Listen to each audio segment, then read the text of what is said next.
Променливо облачно и посвежо време со повремен локален дожд не очекува утре со температури за 10 степени пониски од денешните. Вакво време најавува Управата за хидрометеоролошки работи.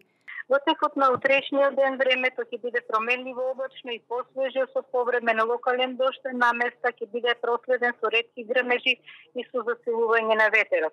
Повеќе врнежи се очекува да наврнат во западните делови на земјава, преку денот ќе продолжи да дува умерен повремено засилен ветер од југозападен правец. Брзината на ветерот се очекува да достигнува до околу 65 км на час. Во Скопското подречје ќе биде променливо облачно, попладне со услови за краткотраен локален дожд и можни ретки грмежи. Ќе дува умерен повремено засилен ветер од југозападен правец. Пониски температури не очекуваат во утринските часови во следните неколку денови од неделата, а дневната температура значително ќе опадне, ќе се движи од 10 до 12 степени Целзиусови.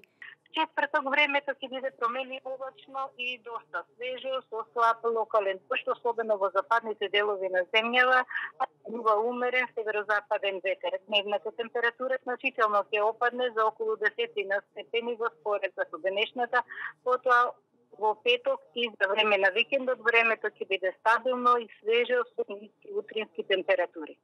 Ова е преоден период од лето кон есен, поволен за појава на вирусни заболувања, настинки и грипови.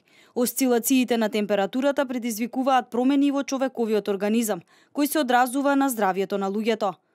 Најчесто ќе биде погодена она категорија граѓани со хронично заболување, пред се, тоа се срцево-садовни заболувања, покачен притисок најчесто, мозочните удари, збориме и за хронични и за акутни мозочни удари, респираторните заболувања, астматичните напади и хронична обструктивна белодробна болест, тие ќе бидат најчестите што ќе ни се јавуваат на линијата 194.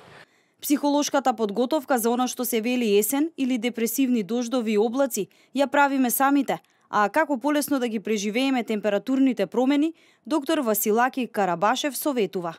Еден совет за оние граѓани пред се хронично болни, да се ја зима својата редовна терапија пропишена од матичниот лекар, да внимаваат во однос на начинот на исхрана, да биде пред се лесна исхрана, пред се витамини, повеќе во исхраната, начинот на облекување, бидејќи наглите температурни осцилации, пред се ќе очекуваме пораст на вирусните заболувања, кои што ќе се манифестира со горно респираторни инфекции, горен пред се респираторен тракт, со пад на имунитетот и посебна категорија можам да ја напомнам метеоропатите. Во овој период метеоропатите се посебна група на граѓани кои што овие осцилации ги трпат и ги манифестираат со промена на осцилации на крвниот притисок.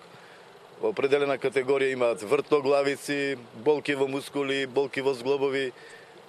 Така да овие совети се однесуваат и на таа здрава популација, да ја наречам, што не спаѓа во категоријата на хронично болни. Она што треба често да го практикувате, се прошетките на отворено, се со цел да го навикнете организмот на различните расположенија на времето и да е подготвен на нив.